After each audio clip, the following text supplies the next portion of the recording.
Sambut Ramadan 1444 Hijriah, ratusan santri Majelis Taklim An-Nur, Kelurahan Satu Ulu, Kecamatan Seberang Ulu 1 Palembang, gelar tradisi pawai obor pada Selasa 21 Maret 2023 malam. Tidak hanya diikuti ratusan santri, pawai obor yang dimulai dari pukul 20.00 waktu Indonesia Barat juga diikuti puluhan para jemaah pengajian Majelis Taklim An-Nur yang dipimpin langsung oleh Ustadz Ki Agus HM Nurdin Mansyur.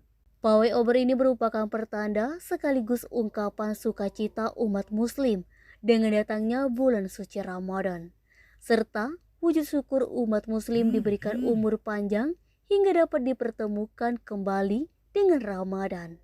Antusiasme ratusan santri dan jemaah Majelis Taklim An-Nur dalam pawai obor ini juga disambut sukacita oleh masyarakat sembari melantunkan doa dan sholawat.